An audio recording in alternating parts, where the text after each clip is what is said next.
The Parlor Room is an official podcast of Harvard Business School Online.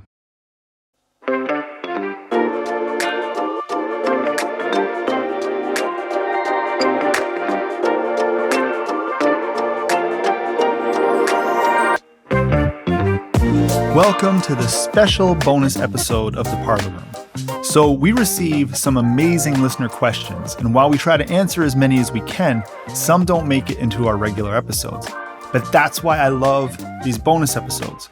In this one, we'll hear from 4 experts on leadership, strategy, and resilience. And to lead off, we have Professor Tony Mayo, who teaches leadership principles and organizational leadership at HBS Online. He led off the last bonus episode as well, so that kind of makes him the Rickey Henderson of the Parlor Room. Actually, maybe not. Rickey Henderson was the best leadoff hitter in the history of baseball, but he also had a huge ego, which was funny. But Professor Mayo has no ego and is one of the kindest professors I've ever met. But Rickey Henderson was the best leadoff, and Professor Mayo is the best leadoff. So it works. In this clip, he addresses the delicate balance between seeking advice and making decisions as a leader. How do successful leaders balance exercising independent judgment with engaging the wisdom of their teams? Yeah, this is a good question, because I think a lot of times we think about leadership, it's about, taking charge and making a decision. And do I do that on my own, or do I crowdsource information? And I think it's really a bit of both, right? You have to, I think the best leaders solicit opinions, solicit perspectives, and then make the judgment call. So ultimately, you have to make the judgment call. But you want to make an informed judgment call by understanding the perspectives of the people on your team. And you want to be able to articulate to them, particularly if you're not going with their advice, why you're not going with their advice. Mm-hmm. I often advise leaders, don't ask your team. If you've already made up your mind, then I think it's a different calculus. You need to decide, okay, I've made up my mind, or we're going to do this for these particular reasons. Just tell that. The leaders get in trouble when they sort of fake ask for advice and they already know, or they're trying to get something rubber stamped, or they want somebody to say something to support their particular perspective. If you really are on the fence and you value the input of the people on your team and your peers, et cetera, then yes, ask for that advice. Ultimately, you will have to make a decision, but you want to go back to the people that you've sought advice from and say, I appreciate the advice you've given me. I've made this decision for these particular reasons. I hope that you will support me. That sort of thing going forward.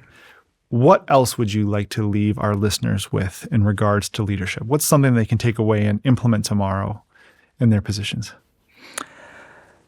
So I think there are 2 things that I think are important to think about in terms of leadership. One of the things that we know is that as you advance in your career, there are 2 things that end up degrading over time. One is self-awareness and the other is empathy.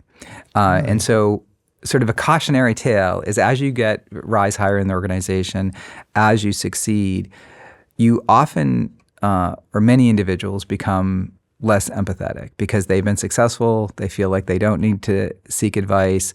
But if you're working, as we are increasingly working in diverse teams and across cultures, you can make assumptions that are quite faulty, and you can rely on past experience and past success, and that can be your Achilles heel. And so you want to be cautious about, am I creating the conditions where I'm getting advice, where I'm getting support, where people are giving me feedback, that you're opening yourself up to feedback, you're opening yourself up to criticism.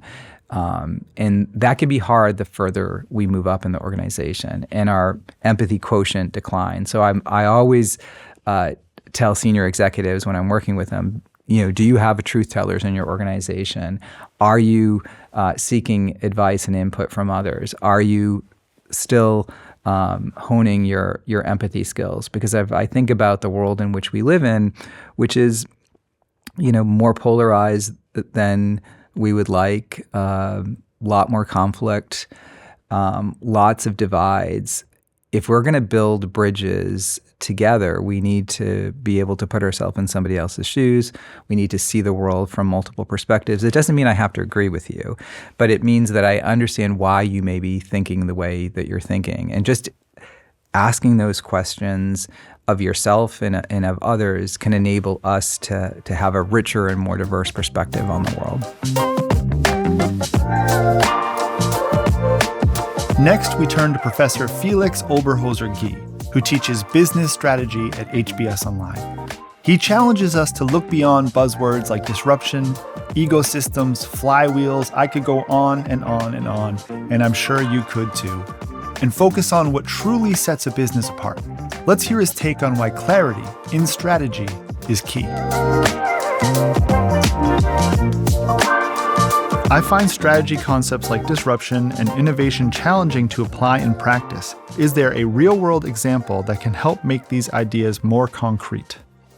So disruption has really become very common, and it's one of these diffuse business terms that actually people love to use, but they can mean very different things, and sometimes I think they mean very little. So disruption is like ecosystem, is like flywheel, is like lazy thinking when you don't want to be specific about what the benefit or what the idea is, that you use like these very broad terms. So there is a new flavor for yogurt, and we say, oh my God, the yogurt market has been disrupted, which of course is like 1,000 miles away from the original idea. The original disruption idea comes from Clayton Christensen, a colleague of mine, and it was this observation that a particular set of companies, leading companies,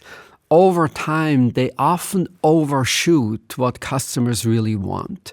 They provide a little more because they get better, they get better, they get better. They provide a little more, say, in quality or safety or anything. Customers really want those things, but maybe just not quite as much. And that would open up a way to come in and produce a product that was placed in a way that is inferior to the dominant product. Often has a beneficial quality-price trade-off. So a classic example might be the first Toyotas that got sold in the United States. You look at the car and you go, oh my God, who's going to drive this thing? It's a terrible car in many ways, but if you were young, if you didn't have unlimited budget, that was maybe exactly the car you wanted. Mm-hmm. What Professor Christensen was about was, how is it that small companies ever have a chance against the behemoths of the industry? Because the big companies have everything. They have low cost of capital, they have access to technology, they have the best employees. How is it that sometimes small companies can be successful? And his idea was, if you position your company that way, the big company might see what you do, but they will have very limited incentives to respond because you serve a low margin segment of the market.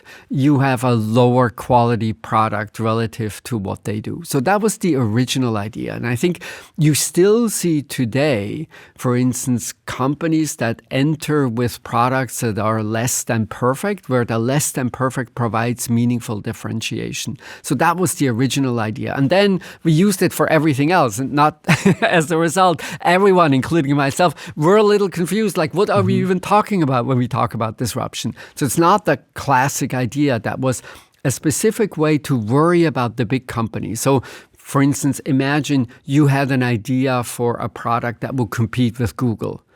What's your biggest concern? That Google will see what you do and they will either buy you at a really low price because you know your company has no future, or they will just replicate what you have done because they know your company has no future. And as a result, you would then stay away from these kinds of businesses. So there was very tangible, interesting advice how to position relative to an incumbent, a big company that dominates the market. By making language and terms less precise. We now get to use it for everything, but we also lose a little bit the core. And then, to the question, not surprising that it's hard to figure out what the core of the idea actually is. Yeah, that makes a lot of sense because I did a few lessons with Clay early on. We talked about low-end disruption with the Honda Super Cub versus the Harley Davidson, the rebar industry, the steel industry. And I thought I got it. And then I start reading all these articles where they're also saying disruption. I was like, now I'm actually losing what disruption means. Yes. And it is interesting that it has a lot of definitions now, a lot of usages now. But is it fair to say that Clay's is the most accurate business terminology-wise?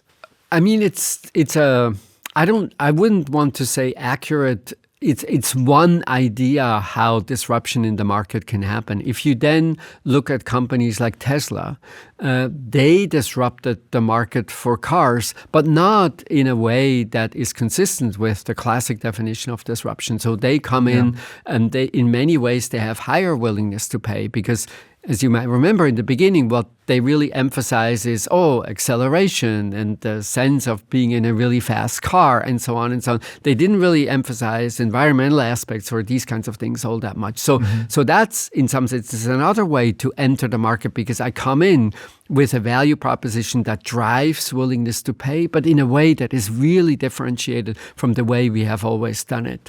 People now call this disruption as well, but it's just a way to come from the top where you have higher willingness to pay relative to the service, relative to the products that are available in the market. And there are many examples. Uber is like that, right? It's a better value proposition, in particular at the fairly lower prices that they offer to begin with. So I don't mean to say there's only one way to upset the market, but it just pays to be precise about what is exactly our idea. Don't say we have an ambition to disrupt the market, but don't be specific about why it is that customers should buy for you, why it is that employees should work at your business. Same if you're thinking about, let's build an ecosystem. Like that can mean a million different things. As we talk about in the course, sometimes it is about compliments and it's really powerful. Sometimes it's just about umbrella branding. Sometimes it's about price discrimination by bundling. So it could mean very different things. And if you're not clear, if you're not precise, I think you typically fail in the end because it wasn't so obvious what you wanted to do to begin with.